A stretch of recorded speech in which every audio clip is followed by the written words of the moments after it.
And we're back. We're back with Pixels and Pints. My name's Tom. I'm here with Pete. Howdy. And Dan. Hi. It is a very chilly Wednesday evening. That Antarctic breeze has been blowing up my nethers all day on cellar shift. But that's what happens when you wear short shorts on a winter's day. It's always good when you're doing a cellar shift or something like that and it's warmer in the cool room than it is outside. It's just like, oh, God damn it. I was so cold, so I was working from home today. Excuse me. I was so cold typing in the study where I've got the PC that my fingers literally went numb and I had to stop, go outside, sit in the sun, turn on the aircon in the house just to warm it up enough that I could continue typing. Yeah, Emma's been having that problem lately, working from home. She's just hands come out, she's icicles. Yeah. Yeah, I'm sure smoking probably contributes to bad circulation, which doesn't make it any better. But yes, anyway, with that little interlude, we're going to talk about a whole bunch of things. We've got some beers to try from a few different breweries. One I've never heard of, so that's kind of cool. Yeah. This new one that James got us. And yeah, whole lot of pop culture, games, videos, movies, anything. Comes Even to mind. Board games tonight, actually. Ooh. I want to talk about. There's a little bit there that I want to talk about too with board games. Yeah, cool. We should mention that we are carrying an injury tonight. So Can you turn me down just a touch? yeah, my eardrums almost exploded. Thanks. Your too, yes. Yep. So Dan's just whacked himself in the head pretty fucking hard. We've managed to capture his good side to hopefully avoid the Yeah, well, I couldn't leave the beanie on, so. humongous lump on the front of his head. So Yep. He's the unicorn. we'll be carrying Dan tonight. An offset one. It's special. What would we like to talk about first? Peter, you can go. Well, I can tell you one thing that's going to change very soon for the podcast. Just a little bit of news is you can grab that. No, go. Crack. We've been struggling. I was just talking to Tom before Dan arrived. We've been struggling for the last 15 episodes while we've been recording or video recording the podcast for YouTube. In that the camera that we're using only lasts 30 minutes before I have to stop the show, take a break, and hit the reset button because it's not a dedicated video camera. It's got a 30-minute limit. I think I have talked about it a little bit before, but On the video, not just reset on like the podcast. Like, No, that was shit. Start again. no, the podcast will keep recording for 4.5 hours Reset without your taking a fucking break. life and get it in sorted. So, yes, we're in about 4 weeks, so probably 3 episodes we'll have a new camera that records indefinitely. So Excitement. no one gives a shit, and that's fine, and I don't expect you to, but at the same time, I've noticed that it's changed the culture of the podcast a little bit because when we get to about the 25th minute, we all start talking really quickly, and I have to keep reminding you guys, fuck, it's 29 minutes, we need to stop soon. But you And start. I get anxious. I know you do because you start to shut down from the conversation and sit there and watch the clock. Yeah, it's so fucking distracting. So, yeah, that'll all be, just bear with us for a couple more episodes. Imagine the freedom. The new Canon C70 should be coming along, and we'll be able to record for 3 hours straight. Not that we plan to, but... Also, if anyone from Canon is listening, we'd happily have you sponsor a brand new car. please. This labels feels really nice. It's a good, yeah. Dan, the concussed Dan is... It's like No, he needs sensory input right now. sensory input. Yeah, What's the name of that thing where people fucking the sensory input? You can see it on YouTube. They get some sort of weird, almost sexual arousal out of listening to people make noises. ASMR. That's it. Yeah. Dan's just gone into his ASMR den. Yeah, it's like one of those. It's one of those labels that I would happily drink like on mushrooms or LSD or something, and then just sit here and caress the can and try and see all the little dots on the label. Not that Dan or any of us have ever tried illicit narcotics. I don't care. They're wild growing. I'm not saying I'm out there selling them. I'm only saying I've had them. I'm not saying. If someone put them into my mouth, I can't stop them. They're natural. They grow on fucking cow pats. It's a really beautiful. Anyway, you introduce the beer, and then I'll. I just realised go how long off my over day's the- been because I went to smell the beer and smelt the microphone. So this is going great. And Dan's the one who cussed. It's a good start. It's a good start. There's the episode title right there, mate. We started with the last episode. It was smelt the Tom's microphone. Smelt the microphone. Tom's tiny little sword. Now it's Tom smelt the microphone. Oh dear. Right, so this is Slow Lane Brewing, and they're a newer brewery. They're down in Botany in New South Wales. This is their Botany Weisse, mango and passionfruit mixed fermentation sour ale. It's beautiful. It is. So this beer starts out as our traditional no-boil mixed fermentation Berliner Weisse style beer with live lactose souring bacteria and Brett yeast. Oh, no boil. Nice. We then ferment it on mango and passion fruit for a further 3 months. A super refreshing fruit-filled experience with some funk from the Brett yeast. They've used Pilsner and wheat for the malt. The hops are Saaz. For the yeast, they've used Voss Kvike. That was it. Voss Kvike yeast and Brettanomyces. Souring bacteria was lactobacillus, and the fruit was mango and passion fruit. And yeah, so these guys, they're really cool. You'd love these guys, Pete. It's gorgeous. Yeah. I've got to say, it's stunning. It has Smell the beer this time. It has a Berliner Weisse tartness to it, so that's kind of it's middle of the road for the style in terms of tartness. But I would say it's top end on tartness. yeah, Yeah, I mean, That goes the whole mouth. it's Yeah. all the way. I think it's really that's well balanced. It's the fruit's very very present. you get a little bit of salt at the end. Yeah, it's got that little bit of character to it. I don't think they would have added salt to it, but That's good. No, Yeah. it is. It's great. stellar. Anyway, sorry I interrupt your train. I'm probably going to do that a lot. No, tonight. it's fine. I'm going to lose my train of thought and interrupt your train of thought. That's fine. I'd finish with the camera thing anyway. No, that's a Beautiful beer. I'm going to say bang up beer. Yeah. My mate Judd has a massive heart on for this brewery, and that's the only reason I spotted it in the bottle shop today.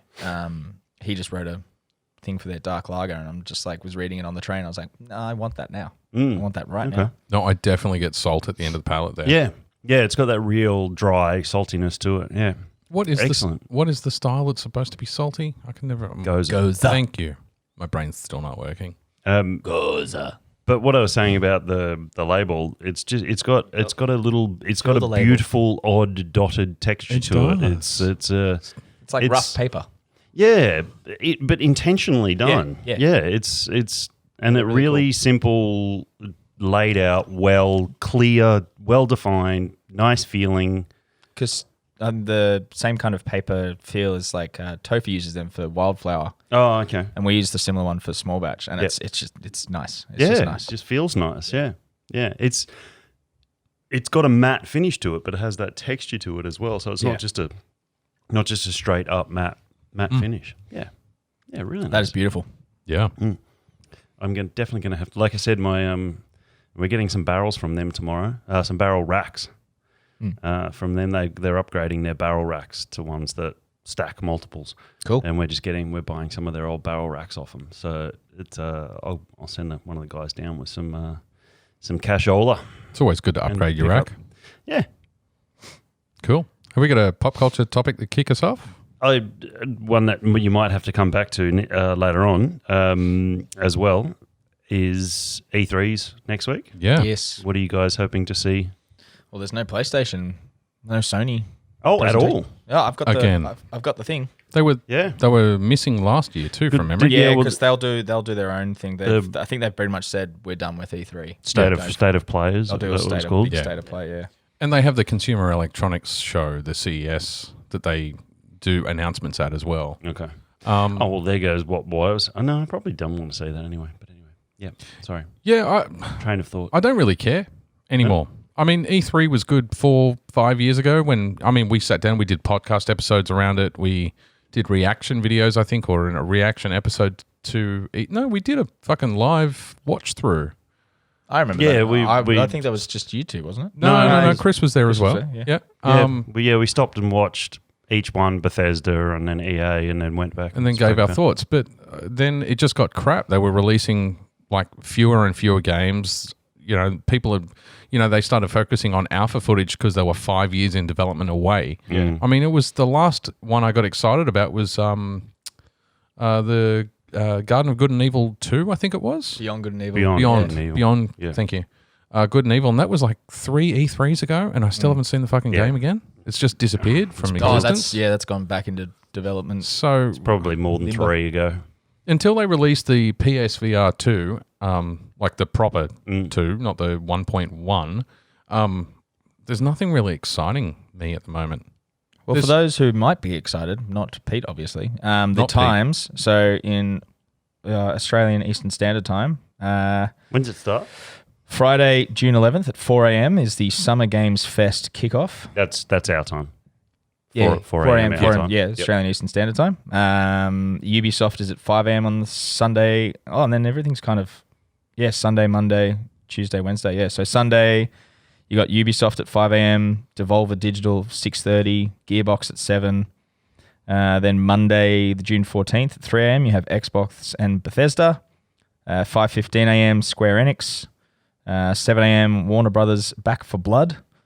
And then at 7:30, the PC Gaming Show. What it says Warner Brothers Back for Warner Blood. Brothers Back number 4, Blood. Yeah. Well, Back for Blood is the spiritual successor for Left 4 Left 4 Dead. Yeah, right. Take Well, it's only half an hour, so I imagine it's just. so it's just going to be yeah. that. Okay. I'll watch the highlight reel on YouTube once it's all released. 100%. So it'll be Bethesda and maybe Square Enix. We got Take You Two. guys love those games. Take Two way on more than I do. Tuesday. Capcom, then Nintendo, and then Nintendo and Bandai Namco on Wednesday. Okay. Yeah, for me it'll be Ubisoft to see the next probably just DLC content really for AC. Yeah, they wouldn't. What else have they got in development at the moment? They've got some stuff. I'm still waiting for some sort of announcement for Elder Scrolls 5. 6. 6, sorry. Was Skyrim 5? Yeah. It was too. I mean, you might get a re-release of 5 now that the PS5's out. A re-release. A re-release, yeah. Re-release and Well, I can't talk. I'm currently using my PS5 to play a PS4 remake of a PS3 game. So, which is Kingdoms of Amalur. okay, yeah. Follow the rabbit was- down the hole. I was 15 minutes late to work the other day because I was finishing a boss battle. I'm writing another note here. I still haven't really turned my PS5 on. It's funny, I said to Tom when he got here, I've really got nothing to talk about, and then I sat down and thought about it, and I've got quite a list. But yeah, I'm still not ready to make comment on AC's Wrath of the Druids DLC. Still haven't played much of it. I think I played 1 2-hour session, and that's it. That's the only time the PS5's been on. But I did achieve a victory. Huzzah. I went back and read a book that its existence pisses me off, and yet at the same time, the book itself is great. So It's not one of the Assassin's Creed books, is it? no. Okay. I have read a couple of those, the proper novels, but no. It was Horus Rising by Dan Abnet, the first book in the Horus Heresy series from Warhammer 40k. I was about to say that sounded familiar for some reason. Now it makes sense, yeah. So the reason I hate the book, and it was the first in the Horus Heresy series, which, by the way, is 54 books. Shit. It's got to be approaching the Star Wars expanded universe, right? Keep talking. I am listening. I'm looking up something in reference to this. Yep. So multiple authors, obviously following different Primarchs and chapters of Space Marines, and all leading up to obviously Horus, who, for anyone who doesn't know anything about 40k, it's set in the game itself was set in the 41st millennium. Mm-hmm. There's a bunch of Space Marines which are like gene adapted humans that are 7 or 8 feet tall, and they're super warriors basically, cleansing the universe of the Xenos in the Imperium of Man. And obviously there's lots of different, and it's a board game fundamentally. Yep. And I loved the board game. I collected the miniatures. I've still got shit tons of those lying around somewhere, including some very expensive ones that I bought from Forge World, which was kind of a separate company at the time. They since were purchased by the main company, who made things like the massive starships that are like 35, 40 centimeters long on your tabletop, and the Titans that sit like 20 to 30 centimeters up. And then the whole game basically got fucked when the Horus Heresy books started coming out, because the premise of the lore behind Warhammer 40k in the 41st millennium is, at some point in the past, there was the Emperor of Mankind, who was basically a god. He was immortal, save for mortal wounding, same as all of the Space Marines. The Space Marines naturally live forever. The only thing that kills them is A lot of bullets. Is war. And then he had Primarchs, who were, I think there was 18 of them, who were essentially his kind of sons genetically.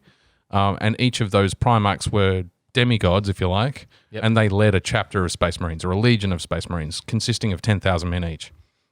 And at some point in the past, one of the Primarchs, his first Primarch, Horus, betrayed him, mortally wounded him, And as a result, he was interred in some sort of life-saving fucking coffin, never to be seen again. That's the backstory. So the Horus Heresy obviously details the 30th millennium, where the Primarchs are alive, because all the Primarchs are dead in the 41st when you're playing Warhammer 40k, the board game. The Primarchs are alive 10,000 years earlier. They're on their expansion phase, and the whole 54 books add up to the point where Horus betrays the Emperor and mortally wounds him. Got it. Really cool. Yep. For them to have, detailed that backstory in far more detail, because they were always sketchy about it for decades and decades and decades. But with the release of the books, they were that popular that the board game decided to completely change shape into fuck the 41st millennium and all the high-tech shit that we've been playing with for all this time. We're not really selling much plastic miniatures anymore because, kids are always going to spend a certain amount of money, but the real people that are spending real dollars are the adults that are collecting these armies, and they've started to slow down because their armies are so big that they're not buying much anymore. So we're just going to cut them all off and start again in the 30th millennium. You ranted about this did I? 4 podcasts ago. Fuck. Well, you're retreading ground here. Yeah, sorry. In the last couple of weeks, I don't know how, because I haven't had much free time, but I've managed to read the first novel in the last couple of weeks. It is a fucking brilliant novel. So, Horus Rising. What were the... No. Lunar Wolves were the legion led by Horus himself in the first book. And you said he had 18 what? 18 Primarchs was the Emperor. The Emperor had 18 sons, the Primarchs. Atoma Prime is a planet in the hive city of... Terra? Yeah. Earth? So this new game that they're making, a new Warhammer 40k Darktide. Okay. I saw a thing for that. Yeah. Is the upcoming first-person action game being developed by a Swedish, developed and published by Swedish video game Fat Shark. Okay. Set in a Warhammer 40k universe, the game will be similar formula to that used in Fat Shark's Warhammer Vermintide 2, in which 4 players cooperative defeat periodic waves of AI-controlled enemies. The game story will focus on a squad of Imperial Guardsmen investigating a potential chaos infiltration on the planet Atoma Prime in the hive city of Terratinum. Okay. It's not Terra, which is Earth. So it must be there's no A in it. Yeah. Yep.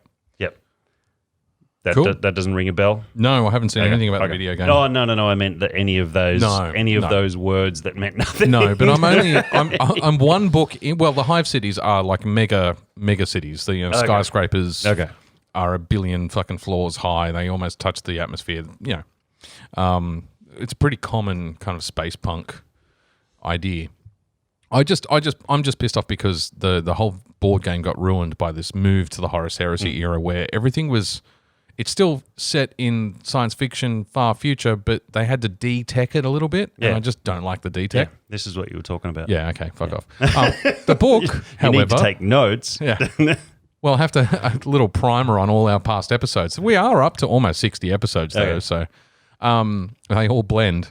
But the book itself is brilliant. It's set from the perspective of a captain in like the 8th company, I think it was, or the 7th company, and his kind of...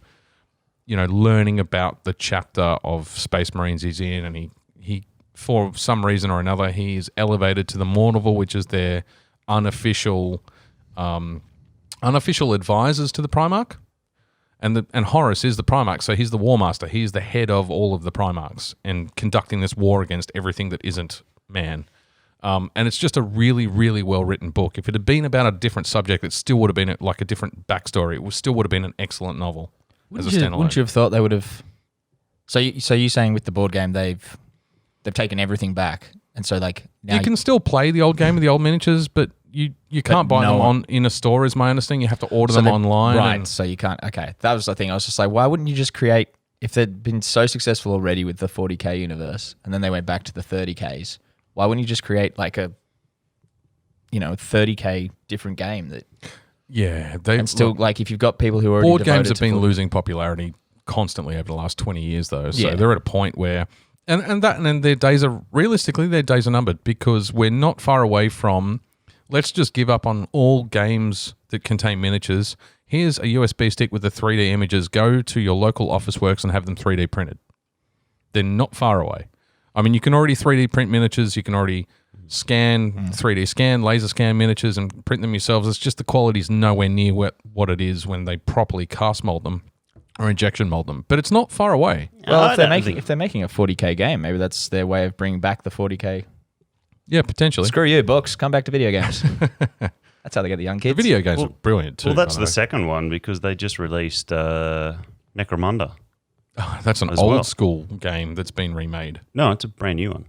Yes, no, but so Necromunda was an original board game from 25 odd years ago or 20 years ago. The techie one with the dog? Yes. Yes. Yeah, in the Doom, the new Doom style with really fast-paced, crazy would give me horrible motion sickness. Is it VR, is it? No, it's just standard. But just that quick kind whip, of motion. that quick whip stuff. Yep. Quick first person stuff. I remember when I was playing Skyrim originally, I had to bring up the console command and widen the field of vision that they had because it was too narrow. Yeah, right. So it was make you feel sick, making me sick. Yeah, Emma can't watch. Like, I remember she didn't really like watching me play Doom when I was playing that. But like, anytime I play a game that's that first person, she's like, "How do you just not get sick when I'm just like circling?" Like, so I'm just like, I'll get bored and be like, "Yeah." That's what I did when I first got the PSVR because everyone, you guys were all talking about PSVR motion sickness, and I'm like, I'm not feeling it. What if I just sit here in Skyrim for 5 minutes and just spin continuously? Will I get sick? No. Don't know. There we go. Lucky boy. Anyway, let's get at least one other topic out before we go to break. Well, I took inspiration from our last monster topic about monsters. And I watched Army of the Dead, which I think we'll probably talk about in the next little Yes. Okay. We should talk about that properly. So I watched that, so we'll get back to that. But I finished it, and Emma still wasn't home. So I was like, because I did a Friday day shift, got home, watched Army of the Dead, and I was like, well, I play games, so I watch another movie. And then the newest Hellboy remake popped up as a suggestion, which I still hadn't seen, the David Harbour one. I fucking loved it. I don't know why it got so shat on. That was great. I didn't mind it. The character models were sick. Yeah. Those monsters were amazing. Yeah, I've got to agree. I quite enjoyed it too. I don't quite understand why it got so shat on. I know there was not some great editing to it, and it seemed some of it seemed a bit rushed and cut together. But I could say that, but I thought like because I looked up after it.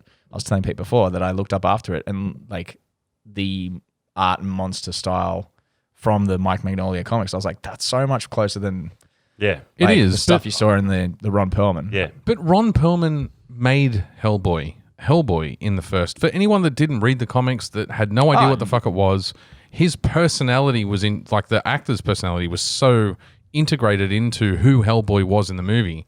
That's, I think, why it had backlash.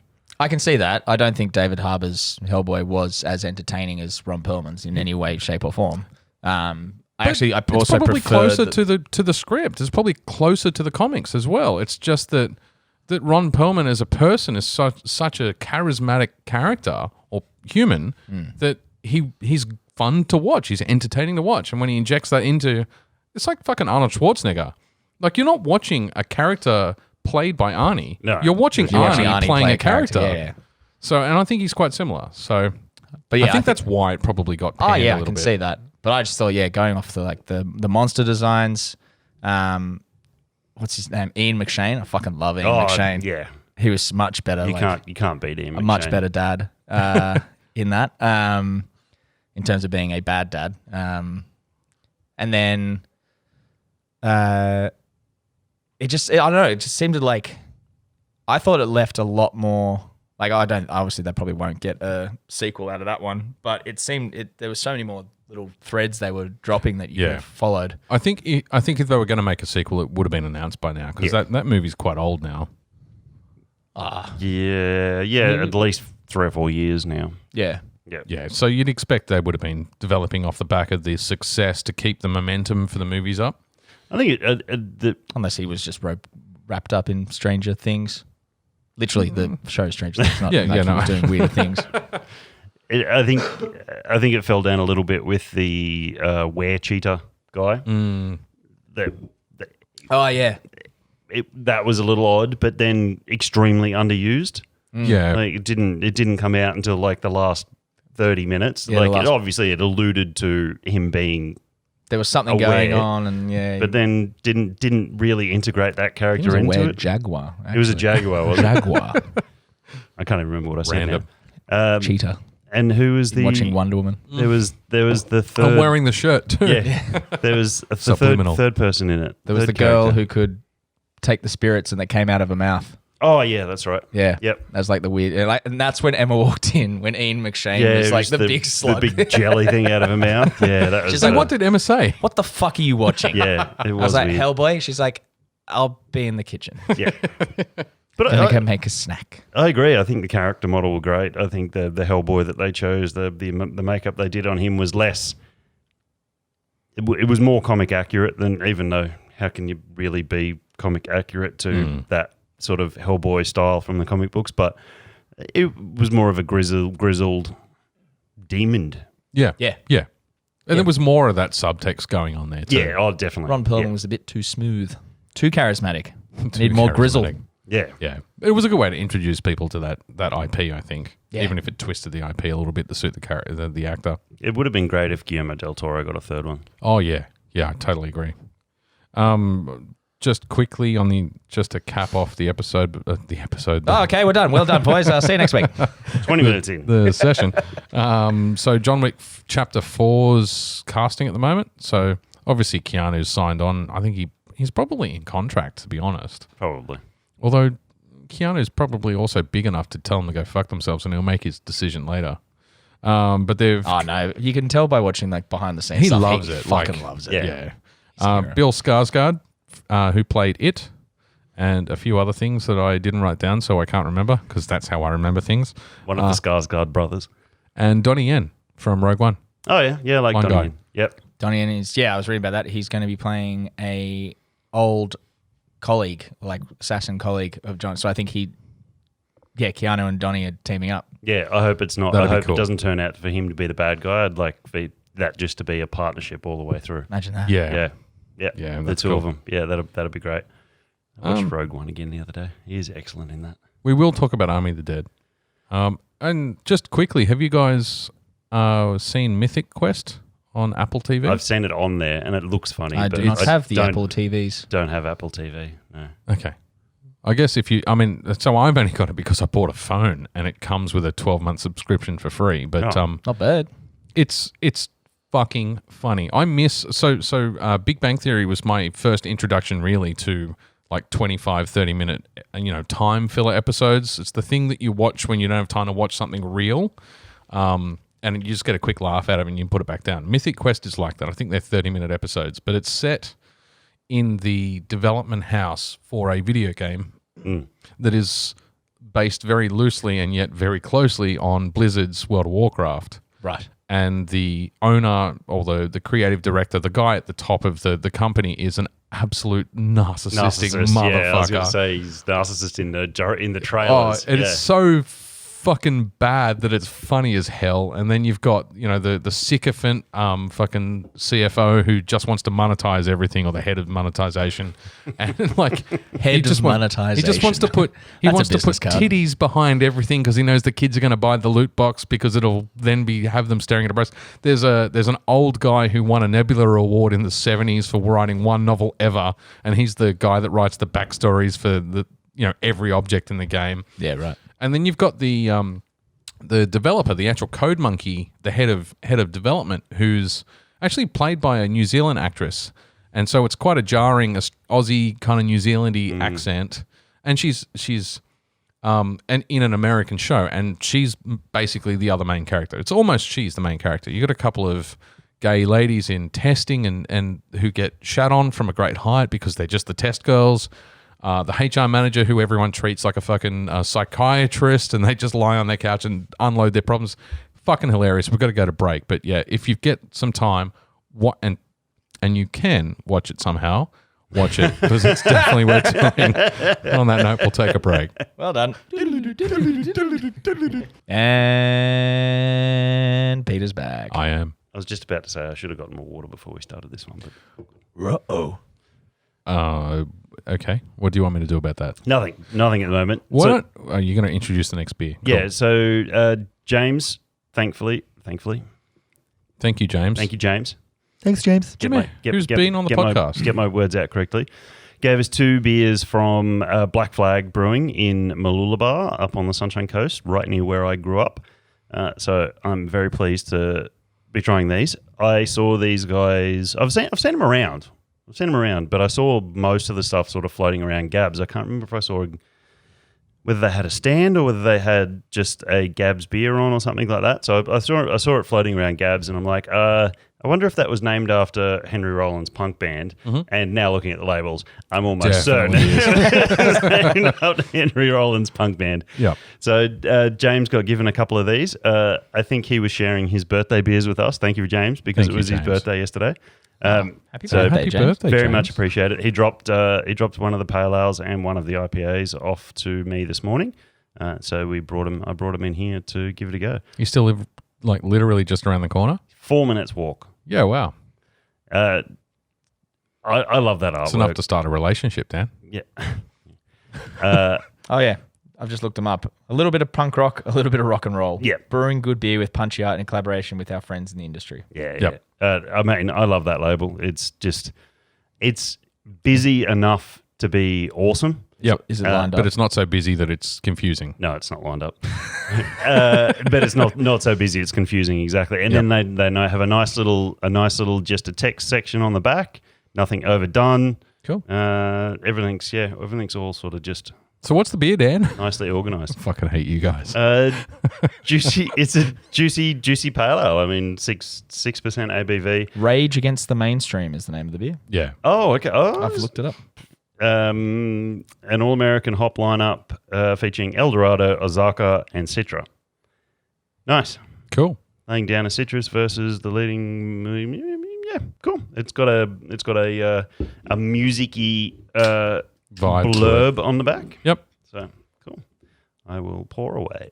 One other shout out I just wanted to quickly cover off before we get into probably Army of the Dead, because I think you wanted to talk about that, Tomo, and we've all seen it now. I did watch it. Wanted to do a shout out to the Big Ezy Eduardo, who has been following us for a very, very long time, is a Perth-based, Twitch streamer. I'll put all his details up on the screen if you're watching on the video or in the blurb in the podcast. But Big Ezy Eduardo has always kind of followed us and given us a bit of support and love on social media, but I've been shithouse at keeping up to date with Twitter. So I always put our social media posts up on Instagram and Facebook, and I always forget Twitter. And I've been trying to make a point of remembering. And so he retweeted one of our posts recently for, I think it was the website launch, and it might have been one of the episode launches, and one of his mates retweeted it. And between them, they sent like a couple of thousand people to our site. So, Cool. Excellent. and we've Thanks, had guys. a shitload of downloads. Absolute since. heroes. Thank you, boys. Yeah. And like, so big thanks to the Big Ezy Eduardo. And also I just wanted to say, if you're a fan of the show and you want to show us your love, please do retweet, forward, tell your friends about it. The more downloads we get, the easier it is to run the show. So it's always appreciated when you share that sort of stuff on social media. Thank you.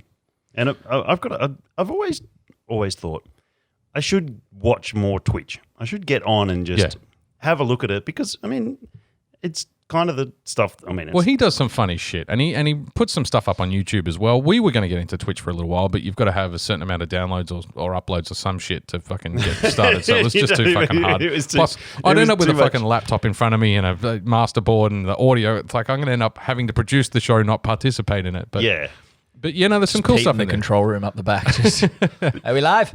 But I think you've got to have that ability to segment your mind at the same time. Yeah. If you're playing something and not just concentrating on that, you also need to be entertaining and It's a skill. visible. Yeah. It definitely there's got to be like a massive segmentation You and have to- multitasking of your brain. Completely agree. And I think a lot of it comes down to muscle memory because there's little control pads you can pick up at fucking JB Hi-Fi now.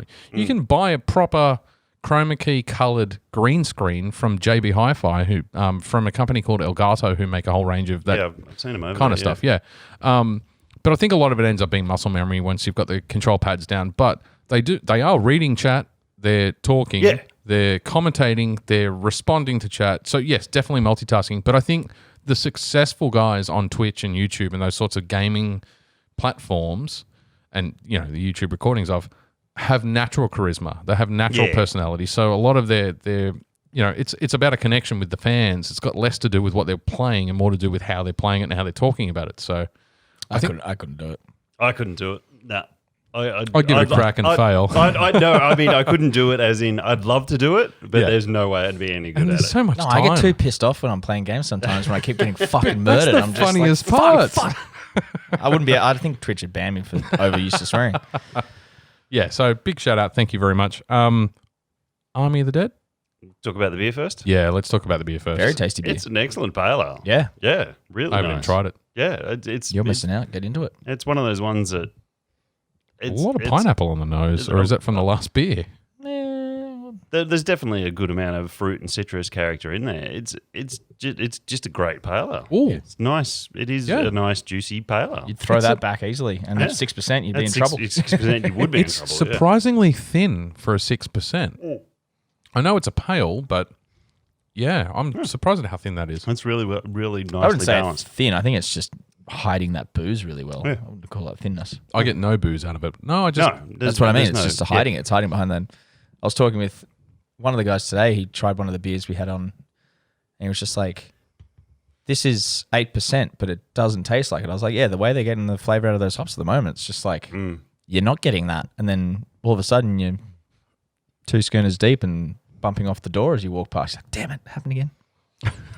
Yeah, you definitely be in danger of doing that if you've got a 6-pack or a 4-pack of this. You down them. Like I only had an inch in that glass, and it's already gone. And yeah, that's really good. Might have to speak to Wen down at our Quaker Cellars and see if we can get some of that in. Even tell him I'll buy the case of it if he gets it in. that is quite lethal. You're right. Nice. Army of the Dead. Sure. Let's talk about it. Great soundtrack. Yeah, you know what? I completely agree. It's one of the notes I made during the movie. Yeah. Since we run a podcast, it means that now we have to take fucking notes while we watch shit. We should, but we don't. I took 2 notes during it, and then I got too into the movie and stopped. It's so on the soundtrack, it's all covers from memory. There were some interesting different. It's that Junkie XL guy does the soundtrack. Yep. Which is a Zack Snyder special.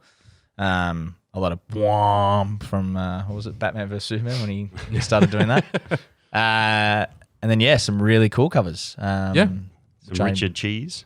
Everyone loves a little bit of Richard Cheese. I mean, you couldn't do a story about Vegas, I think, now without Yeah, especially true. like a bit of tongue in cheek Some like swing that. band, yeah. Definitely. Some Lounge Against the Machine, and then there were some really cool covers in there of some quite famous songs, which I should have taken note of, but I didn't. Yeah, and it's on the tip of my brain too, and I can't remember any of them. So Tip of your brain. yeah, It's good. not the tip of my tongue. It's on the edge of my Not brain. the round bit. Shut up. Aren't you concussed? Shut the fuck up. I'm starting to come around a little bit. I've got to say. Yeah. A brightened up couple a of beers little will do that. Yeah, I've woken up a little bit in the last 15, 20 minutes. They So do say that 2 beers is better than 2 painkillers. So. yeah, I'm feeling a little better. I took some painkillers just before I left home too, so they're probably just kicking in right about now. So When you described it, and I actually thought this worked out well, and it wasn't planned. I don't think we'll do it again, but you dropped some non-spoiler hints about some interesting shit that was going on in the movie. I'm glad you can remember. Oh yeah. Yeah, so you mentioned there was Yeah. a splash of color when they killed one There's of them. going to be some spoilers here. Yeah, there definitely will be. Thank you, Dan. Can I read the message I sent Dan when I was watching it? Sure. Because I think he really enjoyed it. On that exact thing, the splash of color. Hang on a fucking second. Was one of those zombies a Terminator? Yeah. Yeah. And then, but so the comment I was going to make is obviously I was keeping an eye out for those kinds of little subtleties that Yeah. you mentioned. but it wasn't fucking subtle. There are about 30 or 40 zombies in that show, in that movie, that have the green-blue glow to their eyes and die with that metallic fucking spray when they get shot. I still think it's Wasn't subtle. one. It's not highlighted. It's not highlighted in the actually sense think that I they think didn't... I would have, especially around that first scene when they're all around the pool, and then you first see a couple of them had blue eyes. I don't think I would have picked that out if I hadn't, because I was actively looking when more zombies. I was like, oh, Dan said there was something here. I'll keep an eye out because that'd be cool to see, and I didn't want to miss it, and I made sure I put my phone down, and wasn't IMDbing things during it. But I think I probably would have missed that, but definitely during the shootout on the casino floor. Oh yeah, there were fuckloads of them. There were heaps there. Yeah. Well, but that's when I saw the Did you pick up that they robot were face? Did you? Yeah, well, I didn't see them around the pool. Oh yeah, Oh, cool. so Because I wasn't looking. The empty pool. Yeah, he's talking I about, know what he's talking about. Yeah, I didn't see them. There was only Two. one. It was only one. Two or three. They were They're on opposite sides. The main one was right next to him though. It was the I know the first one, zombie that wasn't the wife, wasn't the zombie bride. It was, but it was the guy closest to him. Yeah. Had the sheen in his eyes. It was only when it got darker that you could see the sheen. Yeah. See, I didn't see any of that because I wasn't looking for it. Do you reckon? I just expected it to be a zombie movie, and even if I did see it, I probably even just subconsciously thought, oh, it's just. So what I took away from that was the different colored eyes and the different way they died, and then the baby. So the bride is pregnant with a zombie baby that he put in there. So that's post-death. Is that they were his children. So he's reproducing. I don't think they were actual Terminators. I don't think they're robots. This is my prediction for the next movie. I don't think they're zombie robots because that doesn't make much sense to me. And even for Zack Snyder, I think they're a representation of him getting other zombies pregnant, and those are the children. But definitely one of them had a metallic skeleton. Yeah. That doesn't make any fucking sense. So I mean, it's also a zombie movie set in Vegas. It's not meant to. I know, but it has to be internally consistent for a movie to be entertaining. Because otherwise, it's just just random shit on screen now. The only thing I've heard around this is they are robots, and they're kind of watch drones put in there by the government. Okay. This is just something. I don't know whether this is just a theory from somebody or whether it's got backed up by something. Yep. But that's one thing that they're drones put in there to keep an eye on the population and see what actually the fight. I did like that when they first get in there and they're all husks, and then the chick's just wait till it rains. And I was like, the thought of that, just oh, fuck. And they rehydrate and just move around as one amorphous clump of dried up zombie crust. Nummy nums. Yes. Did you pick up on the symbology in the movie? It's a Zack Snyder movie. There's always a... Excuse me, I've got the hiccups now. Didn't hear anyone yell Martha, so... Why did you say that name? So the first thing I picked up was the Omega scar on, what's his name? Zeus, ironically. Yeah. The African-American character. You can't call them that anymore because you don't know if they're American or African. So the black character, the big muscly dude, had an Omega scarification on his chest when he took off his shirt. No. He was the main. He was one of the good guys. The best friend. The good guys. With the big, with the big saw. The saw guy. The saw that never cut anything outside of the intro. Yeah, it was so fucking frustrating. Except the big wall. I thought it was like wasn't the main zombie called Zeus as well? The main zombie was called Zeus. Maybe it was Zeus. That's probably I why I remember his name. Yeah, the main zombie was called Zeus. I don't remember the actual character's name. Yeah, okay. The live character's so name. You had the primary zombies who were created by the first zombie were the alphas. Yes. And he has an Omega tattoo. And I picked up on the symbology instantly because you have the Alpha and the Omega. I am the beginning and the end. Yeah, so and he's also the last zombie in the movie. Yeah.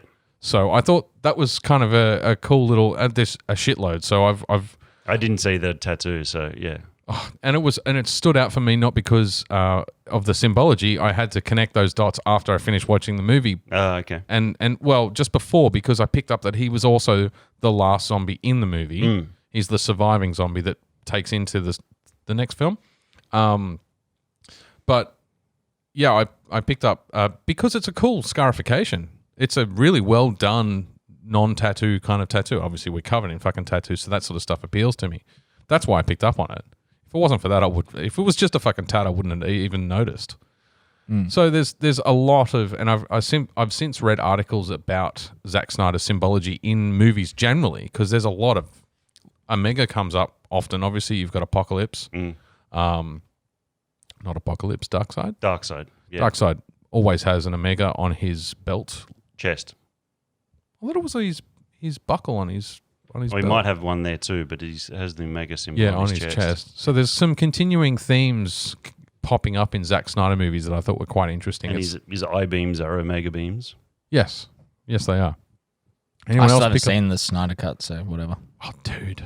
Nah, No, Darkseid from the comic I books. know. Yeah.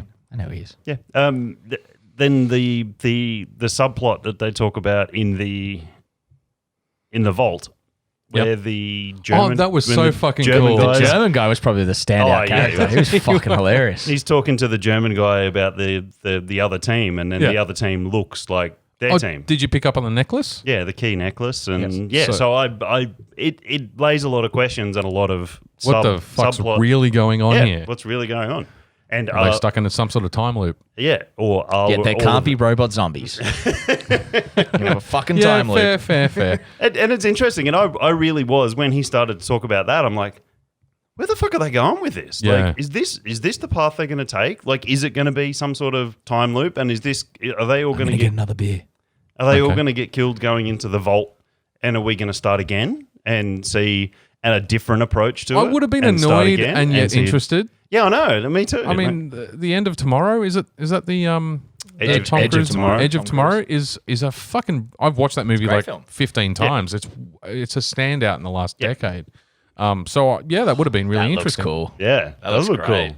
Yeah, How they scored that. It's a gold ring pull on a black can Yeah. for people at home. Maybe We it's get like excited maybe over it's simple about things. Willy Wonka, we got the golden ticket.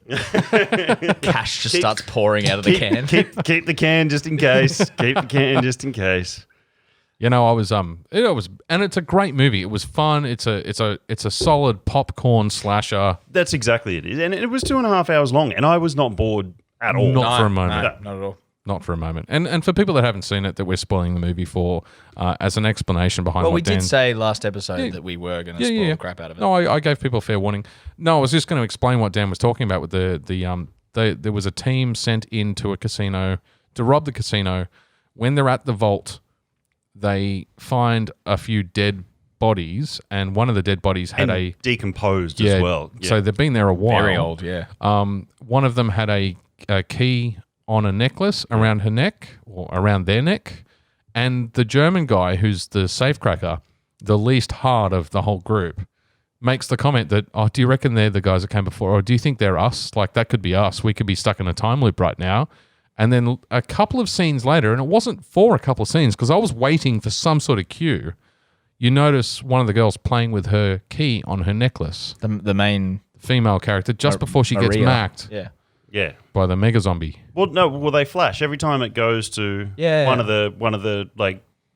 They look at the decomposing body. It Yep. flashes to the live character. Yeah, the character that they represent. I'd already seen the key. Yep. I'd already seen the necklace, so I made that connection there. Yeah. And then it went to the others, and then it showed the big decomposing body with the little glasses, and Yeah. that was the Dave Bautista. And it's like, Is this a likeness, or is this actually them? 'Cause Yeah. I just assumed at the start that it was just a likeness, but then it wasn't until 2 scenes later that she was playing with the key, and I'm like, that's not a... it was the exact necklace. Yeah. Yeah.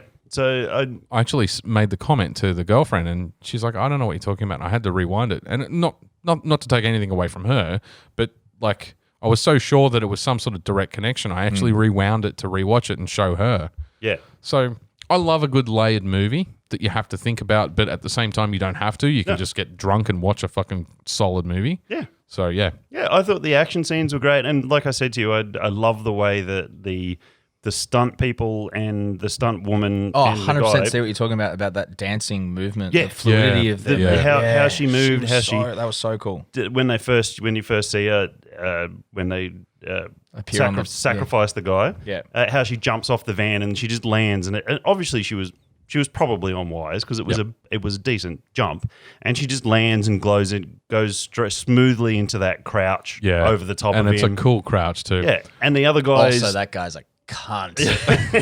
I love the zombie tiger, man. Yeah, That was it hectic. was good.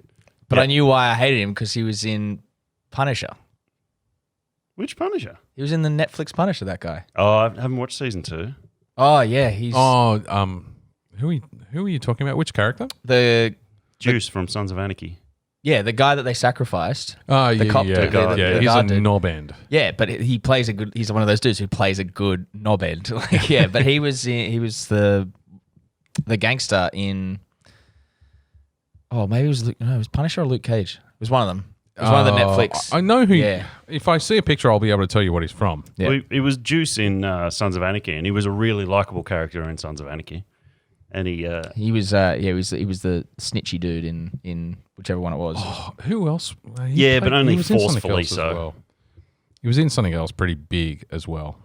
he's been in quite a few. Theo Yeah, Rossi. that's him. Yeah, that's him. Yeah. So He's good. Luke Cage. He was in Luke Cage, Cage. yeah. He was. But I yeah. really like him. He's Yeah, but he was. I've only seen him in Luke Cage, so and he was a bit of a dick in that, like Oh, a smarmy okay. dick. And then when he was a smarmy he was dick. a in smarmy this. dick in this, and I was like, you know what? Good, die, be eaten, you fuckwit. But it was great. You knew he was going to eat it too. Oh yeah, You knew straight away. Oh, he was definitely going to do it, but it was great that it was one of those moments where they were 5 minutes in to being in the zombie area, and you didn't expect to sacrifice a character. so yeah. soon. He didn't betray anybody, and somebody else died, and then lied to the team, and he didn't leave anybody behind. She just fucking shot him in the leg and left him there. Well, that was she was cool. We should introduce this beer. We should. This is the second beer from Black Flag Brewing. This is the Troublemakers Hopeless Romantic. It's an 8% IPA. And that's all they say. Then it's got a giant Frankenstein head. It's really fucking Frankenstein. good. Yeah, it's good. Yeah. It's a It's really a nice 8% Sweet. IPA. There's a lot of residual sugar in it. Some caramelly, crystal malty sweetness in there. And once again, another fucking beautifully colourful, simplistic label.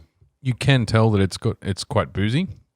Yeah, I don't think it's overly so. It's not offensive. It's not burny, but it's you can tell that it's got quite a lot of content in it.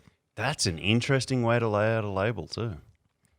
The information is close to the edge, Yeah. which says that they're making the artwork the primary focus. Which is cool. I really like that. Mm. Yeah, I really like that. It's a sweet, juicy. It's Imperial IPA. Is that what it is? Or double IPA. Yeah. Yeah. It's top end of Is double there a IPA. difference between a double and an Imperial? You know, I guess It wasn't. Depends if you're Wasn't a getting trap. I judged was or just not. interested. Yeah, I mean, don't. No, there's no difference. But I always just figured it was a measure of alcohol content. well, it is. But what do you want to call them? Double imperial. Yeah, cool. Imperial might start a little bit higher. I just always assumed they were interchangeable terms. Yeah, they probably seem to are. be, yeah. yeah, yeah. I think people started calling it double IPA because it'd be written as IIPA. So that's when So would Imperial IPA though, if you were. No. But then it would. So people would see IIPA. And Yeah, go, it's okay. a double IPA. Yeah, got and then it. it became you'd write Dipper. Yeah, got it. With Frankenstein on there, Rob Zombie announced yesterday that he's got the rights to make a Monsters movie, Cool. which would be interesting coming from Rob Zombie. Seems he's Also, an for absolutely what we were enormous talking fan. about When you say a before with Monsters that movie, beer. what are you actually talking about? Monsters. Monsters. The Monsters. Yeah, okay. Just going to say for when we were going before with the beer when we brought it out, it's got a black can, but then it's got a gold ring pull. Yeah. And it stands out beautifully. Looks great. Yeah, But that's what we were all geeking out over 5 minutes ago. a tiny little different coloured ring pull on there. Like I said, we Ooh, get excited shiny. about dumb Yeah. shit. But no, there's nothing in there he can destroy. So the cat's about to jump into an empty cool bag, and you're going to hear a crash because he will inevitably fall off the counter when he As does long as that. he doesn't take the gin bottles with him. They're all empty. Oh, there you Oh. go. Next yeah. topic. Oh, no, I was just going to say, no, that's it. Keep going. Zombies. Yeah, I think the getaway scene where they all sort of get split up and Yeah. some go out through the hole in the concrete wall and Dave Bautista's out through the showroom floor and he's Bit of slow-mo, bit of Zack Snyder slow-mo. Zack Snyder slow-mo, yeah. And he's like, I thought he was going to jump from there to the table.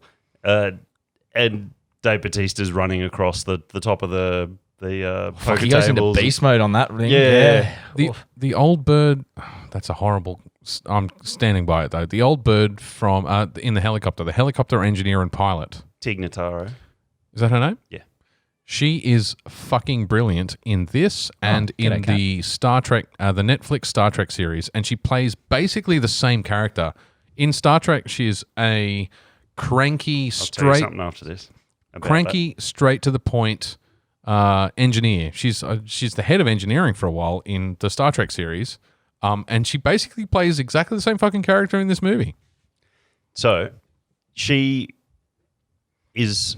Loki's a lot more likely to accidentally hit the stop record button than Kara is. Hey, buddy. She was not in the movie originally, so all of those scenes are After were the fact. secondary filmed and recut in anything with her in it because the guy that was playing that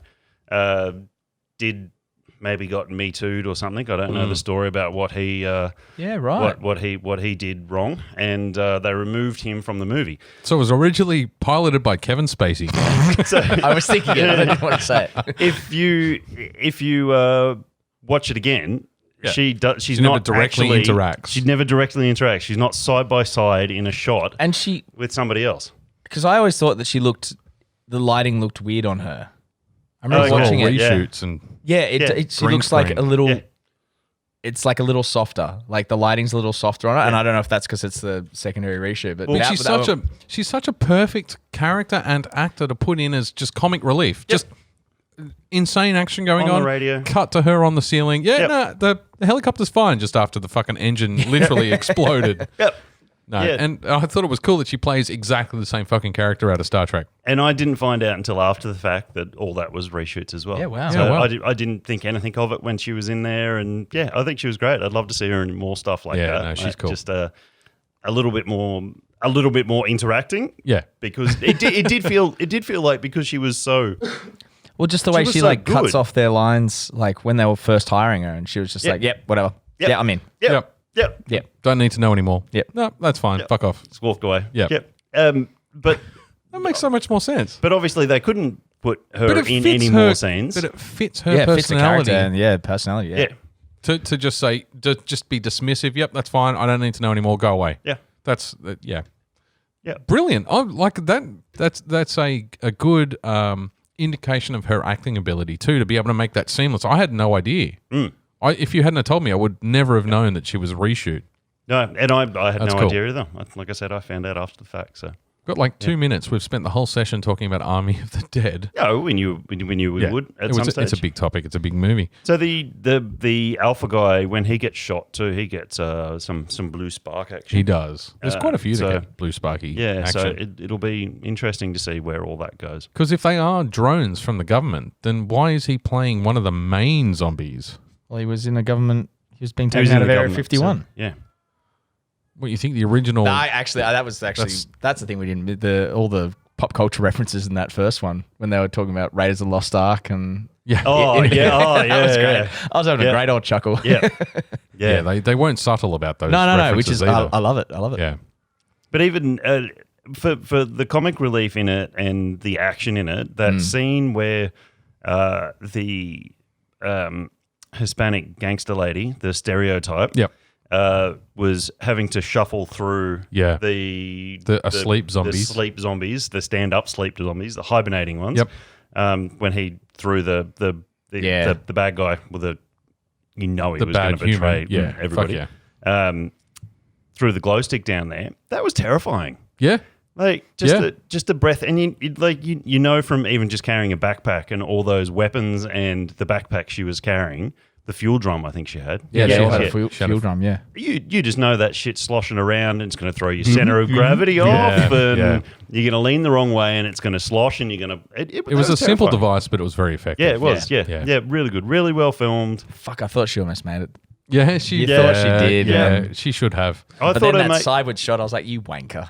Shoot normally. Well, I thought her mate was. The Weekly Planet guys said it as well. I thought her mate was going to come and like just Save her. take them all out with He took her Like- out instead. trick shots, Yeah. and You could have at least tried. Yeah, I agree. Anyway, on that note, we're going to take a quick break. And we're back. Hello.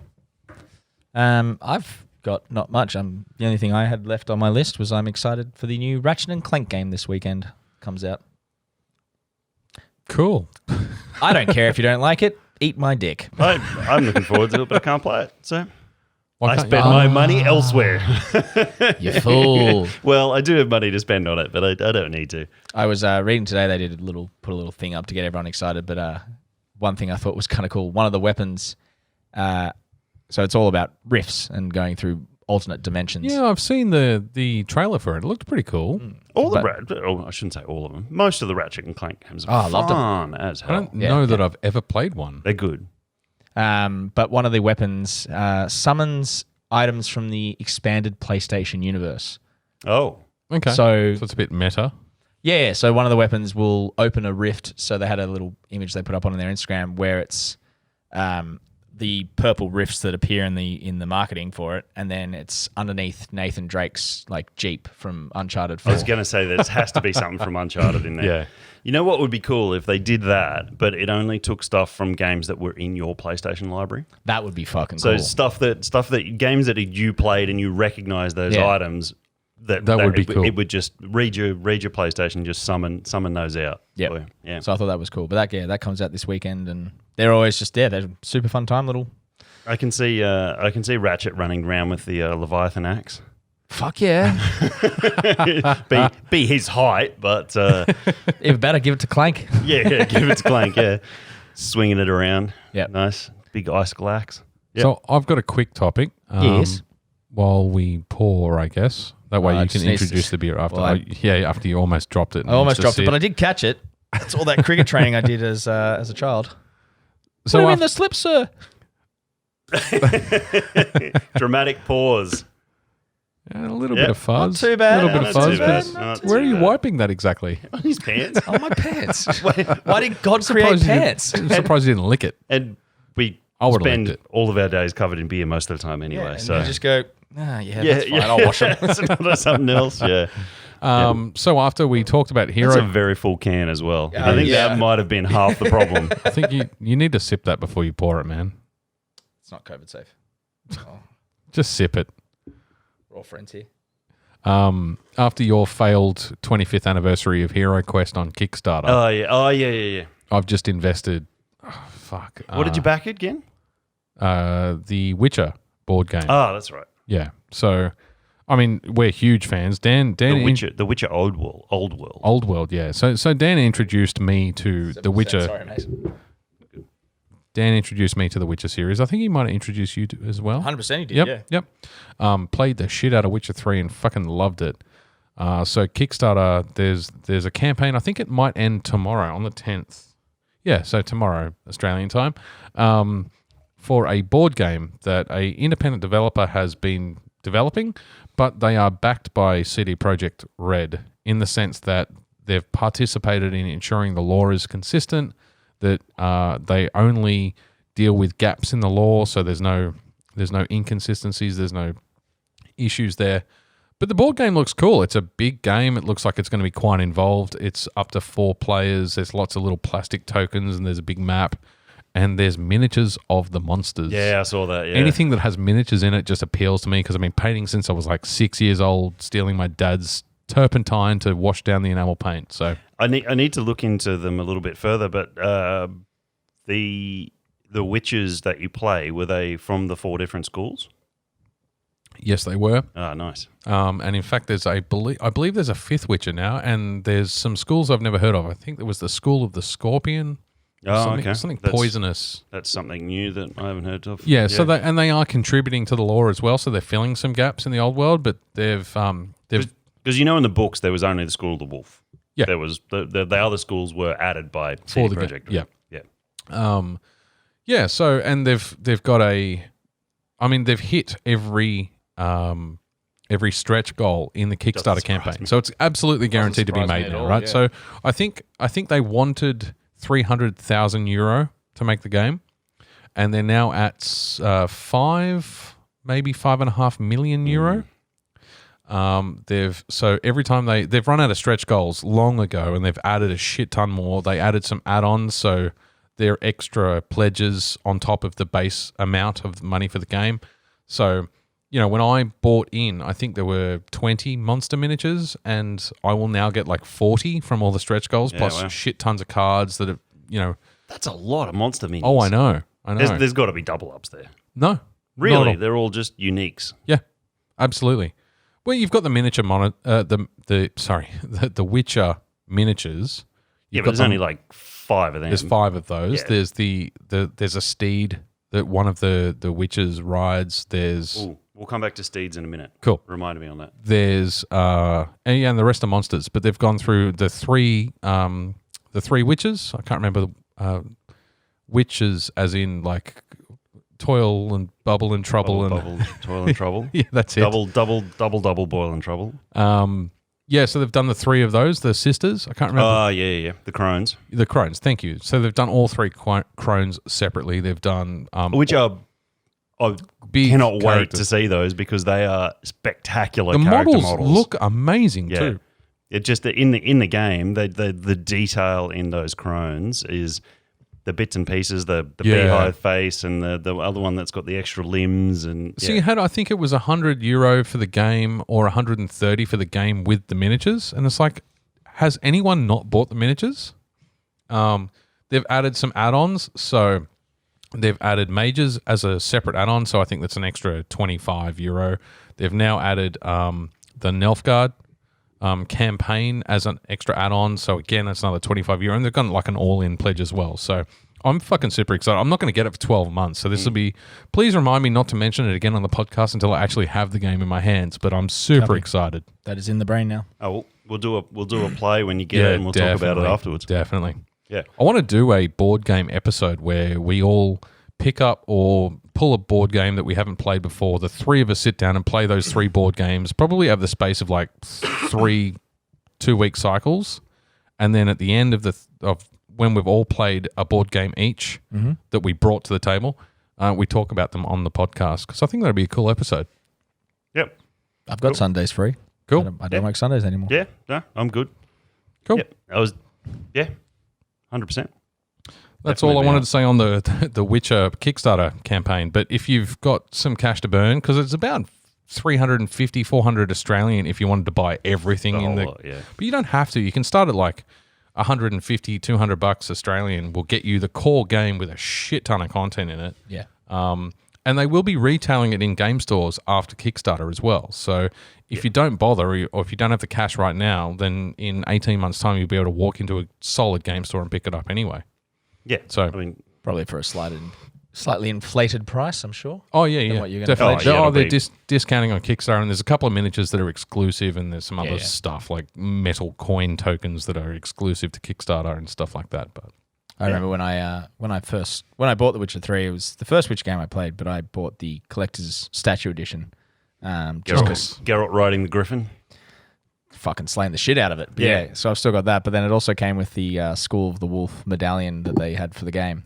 And Emma took one look at that and she goes, "If you fucking put that on." I was like, copy. I think I got a similar comment from whoever I was dating at the time. It sounds terrible, but it's probably who I was married to at the time. Said the same thing about the AC Origins. What was it? I think it was supposed to be an eagle's skull on a necklace that came in one of the collector's editions. Yep. Said almost exactly the same thing. Just don't put that on. No, That's not. Yeah, chef. Right away, chef. You don't want to see that swinging in bed?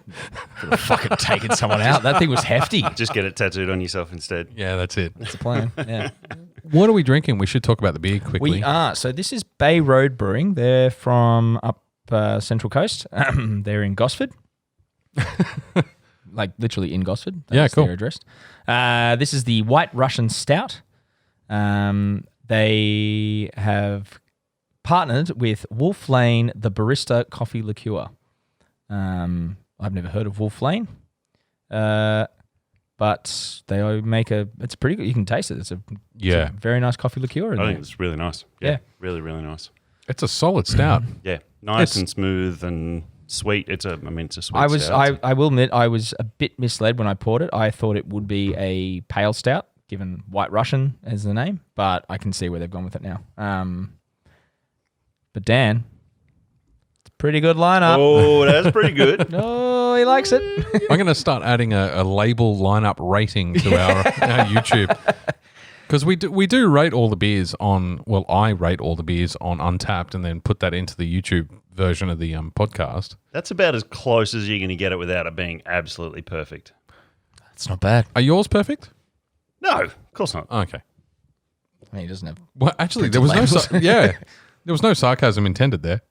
Yours are perfect because they're not a label. It's not label. That's exactly it. That's how he gets away with it. Yeah. I mean, you get some perfect ones. You do. It all comes down to the tension in the webbing that holds the label. If the tension's nice and tight and you've got that set right, it'll apply it evenly all the way around. Yep. But also the rounded objects are always a bitch. Yeah, and it also comes down to on our machine there's a little guard that is pointed, and it's what provides the pull on the webbing for the label to peel off. Yep. If that is skewed in any way, it's not going to peel it off the backing paper perfectly. Straight, exactly. Yeah. So it's going to skew the webbing, which is going to skew the label when it goes on the can. And it's a shit of a thing to get straight. Anything cylindrical or spherical, just ask Zach Tate, our tattoo artist, how difficult it is to get straight shit on rounded objects. And that's our tattoo artist. It's a Big Lebowski stout. Yeah. Yeah, I didn't see the dude sitting on the toilet. Dude with the wolf head. Yeah, instead. dude with the wolf head. Yeah. Yeah, nice. Excellent. It's solid. I mean, I would say it's what's a fair way to put this? Because I don't want it to sound at all negative. It's a really, really well-crafted stout, but it's an unremarkably well-crafted stout in the sense that it doesn't demand anything of you. It's not groundbreaking. It's just perfectly crafted. It's just well made. Well, it's just what they set out to do on the can. Yeah. And I'd love to try the coffee liqueur. They have succeeded. Yeah, nice. When you mentioned steeds before, Yep. It reminded me of our Noble steeds. our Darksiders horse talk before, and so Horse playing Darksiders. There's a lot of leather and chains in there, so yeah. Yep, I downloaded Genesis, Darksiders Genesis, and it is literally Darksiders top down. Yep. That's okay. That's all I bought it is. it as well, but I haven't started it yet. Yeah, well, I only played probably 10 or 15 minutes just so I could get a feel for it here. Yeah. So I downloaded 1 and 2 for free. Oh no, it wasn't for free. It was $10 for the collector's edition of the first 2 games with all the DLCs. Yeah. This is going to miss, but if anyone needs the State of Play sale ends on, I think it actually ends tomorrow, but that's also if you guys need it. This episode won't be up until Friday you're morning. 25% off PlayStation Plus. Get on it while you can. Yeah, I'll jump on and have a look, see what else That's is a there. good idea because I've noticed with PlayStation You can stack Plus it as well. Yeah, you can stack it. Yeah. Yeah. Okay. So if you buy it early, it still waits the original subscription expiry date before it starts. I've Cool. got 2 years on it now. So don't double subscribed. And you can play as Strife or War. Yep. If you're playing single player, and so you can at any time switch between the two. Oh, cool. And Strife is cool. I really like him, but because Strife's not a rider of the apocalypse. Is that not what we were talking about? nor is Fury. They use their own mythology. Right. Okay. So I'd forgotten it had been years since I tried to explain it the last time. So the 4 horsemen are Nephilim. So they're human, angel, demon hybrids. Okay. And I think in this one they describe them as just demon angel. demon angel Yeah, hybrids it's are born they? of demon Okay. angel. Like kind of the same with So when an Diablo angel, 3. when Mephisto fucks one of the angels, Well, not Mephisto because he's one of the main bad guys in this. Okay. And he might not have had part in that. But so yes. he was supposed to be a Mephisto was supposed to be a dark angel, like a demon angel, another fallen. Yeah, so he's one of the main characters, one of the main antagonists throughout the Darksiders series. And still top down, you can run along and hit your triggers and summon your horse. Same thing, you keep running, horse spawns Yes. The trail comes along and the horse spawns underneath you. What colour is Just- Strife's horse? He's black and purple. Fuck yeah. Similar to Yeah, Death. cool. yeah. So Strife's a little bit similar colours to Death. Yeah. But he's got the twin pistols. Yep. That he cross draws.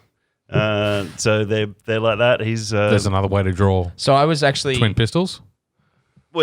side by side, Yeah. or like You've got a cross draw. he cross draws, and the character model's great. I think he's the oh no, Death has his face covered. Death wears a mask, but Strife wears a mask. Yep. The only thing is he's voiced by Nolan North, who also voices everyone else in the gaming industry. But the problem is Strife's a little bit of wisecracker as well. So it's Deadpool. It's Deadpool. It's Yeah. Deadpool. Yep. And in the trailer, which they play it right at the start, he goes in and confronts one of the massive 3-headed demons, which is like 3 stories tall. And the demon comes down to him and says, I'm going to count to 3, and if you're not out of here by 3, I'm going to defile you. And he goes 1, and Strife draws and goes 2, 3, and it's just like it was just Deadpool going pew pew.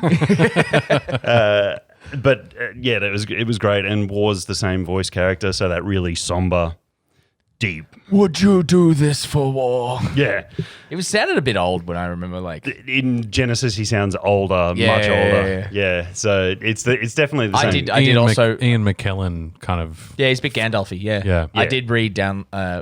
When I purchased in the sale, I also got the remastered of Darksiders 1 because I'm like, fuck it, I'm definitely going to go back and play that again. Yeah, I think I am too. Yeah, Be It my was first $5. playthrough. It was $5. It was Yeah, a why not? bargain. yeah. I really enjoyed him, and Death is voiced by the guy who played the Sheriff of Nottingham's cousin in fucking Robin Hood, King of Thieves or whatever. Prince of Thieves. Prince of Thieves. With Kevin Costner? Are you talking about I'd die for you, I'd lie for you? Yeah, so God, my brain's still not working, man. I've got Brian Adams in my So head now. Thanks, Dan. So the Sheriff of Nottingham was played by the amazing Alan Rickman. Yep. And his cousin is Fucking the love guy Alan with the Rickman. scar who has the really husky voice. Yep. And he was perfect for Death. And Death was almost sort of character modeled from him. He's got Yep. long black hair and sort of like Death's over-exaggerated. But yeah, Death's not in it yet. But Michael I'm sure. Wincott. There you go. But even in the intro and the start of the game, Strife is putting shit on War for wearing what he wears. Because remember how last week he looks like he's a big man with a little head? Yeah. And he just wears oversized armor, like almost World of Warcrafty oversized. Yeah. And he's putting Gears shit of on War, him. it's more Gears of War. It's the giant boots. Yeah. No one needs boots that big. And he's putting shit on him. There's no way you're sneaking in anywhere dressed like that. Yeah. And he's just putting shit on him for being overdone. But it's the only thing that gets me is, and I know my head will get out of that space, but because it's a twin stick shooter, you can't move the camera.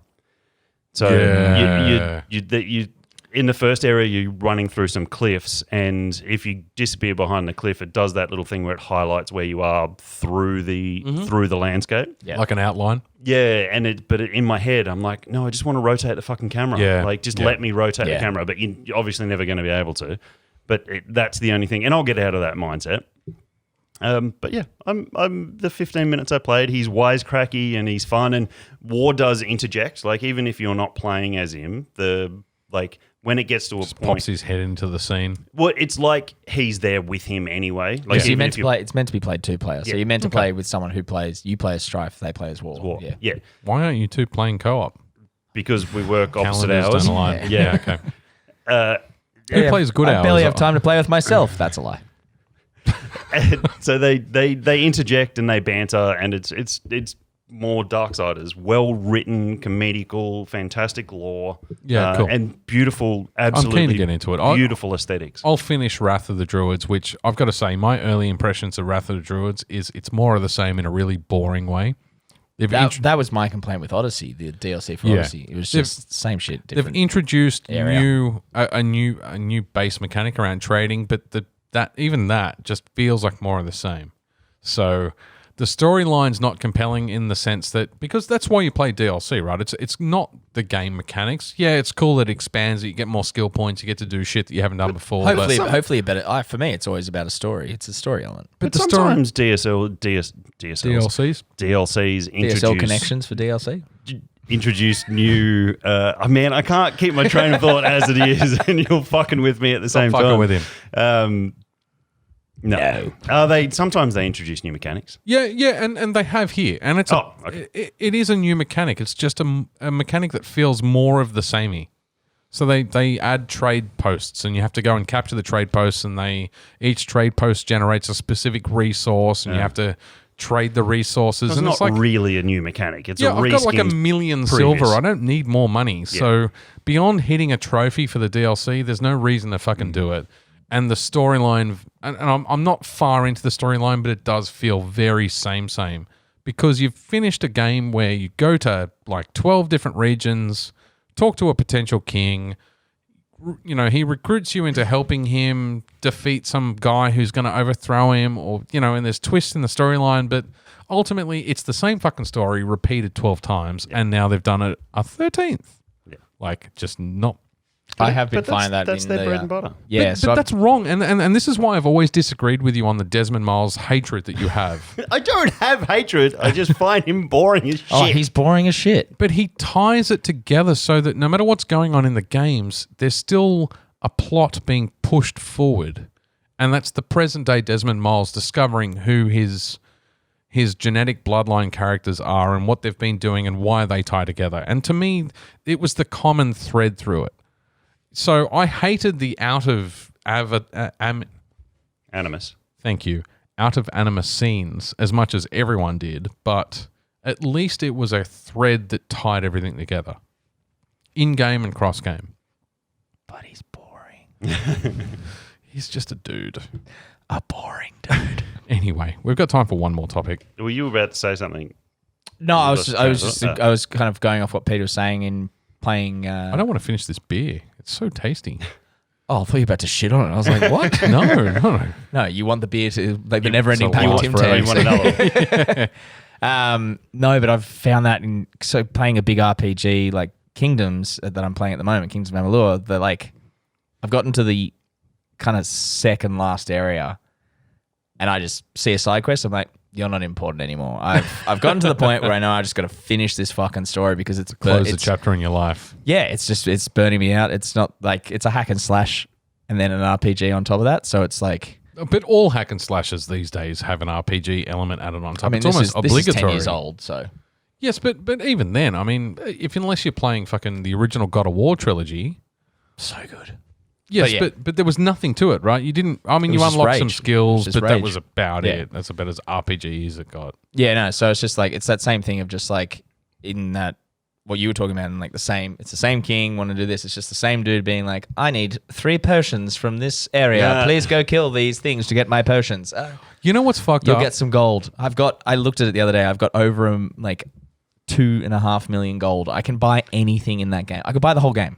In the game. You know what's fucked up? So EverQuest 2 and World of Warcraft came out at roughly the same time, and they competed with each other for players. And one of the advertisements for WoW was, play our game, you'll never kill rats. Because in EQ2, one of the first quests that you get, no matter where you started, no matter which region, which race, whatever, was to go and kill 12 rats as a quest, and and exactly what you just described. And yet there are fucking giant rats in this game, and they suck. But you go and play WoW, and it's go and kill 10 fucking Strider things. Yeah. So it's exactly the same mechanic. It's the same shitty mechanic. Quest. It's the old fetch quest. Yeah, and yet I still fucking miss them. They're the starting zones is what is burnt most into my memory. How has WoW funny not used?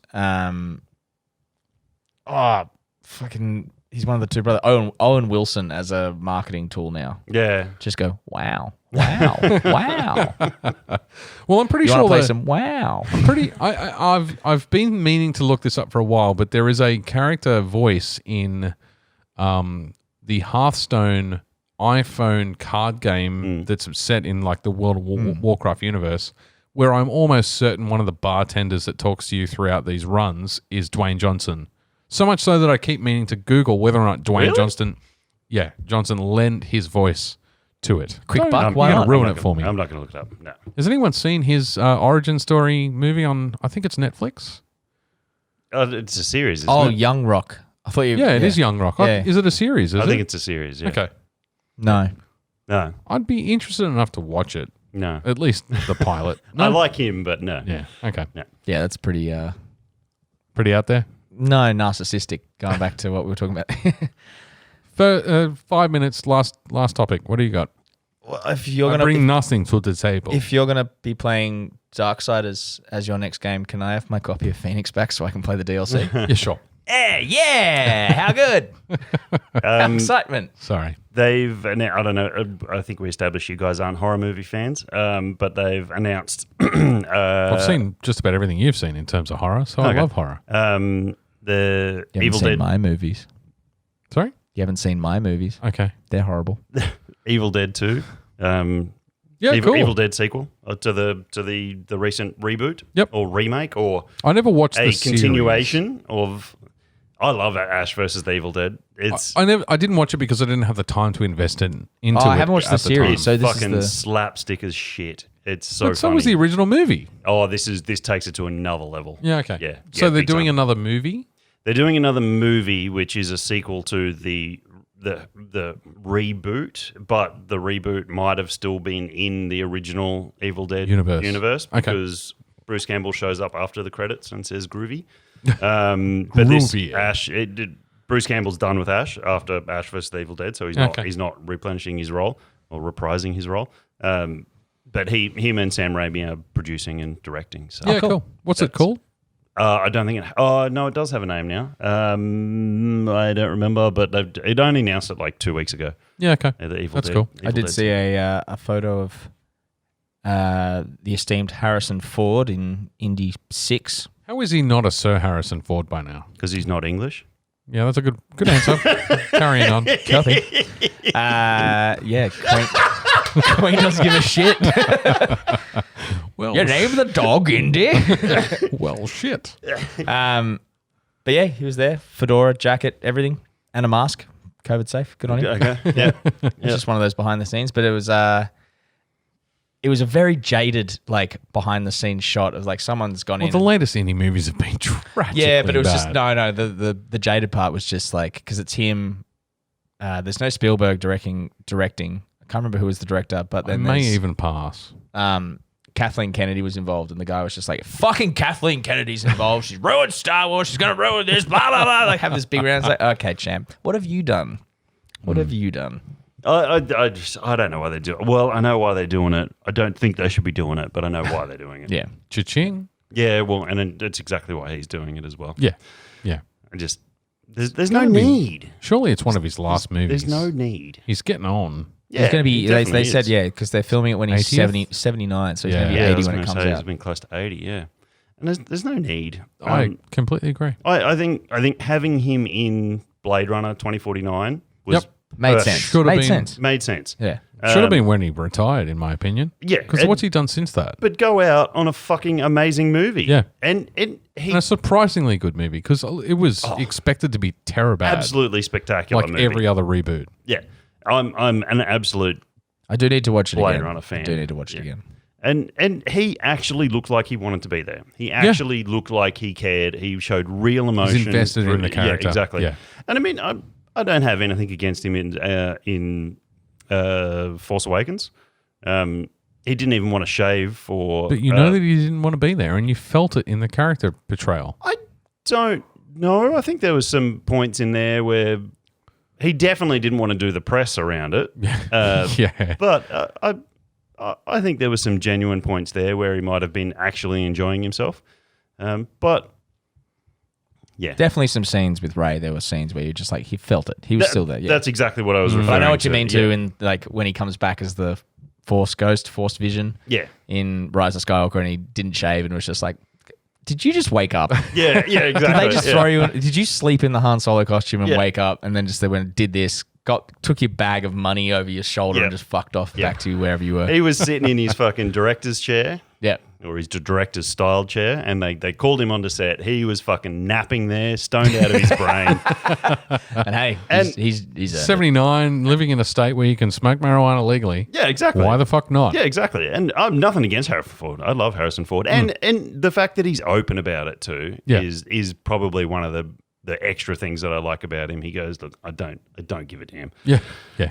And yeah, I think on that note of not giving a damn, we're going to wrap. So thank you. Thank you very much. Good night. bye. Bye.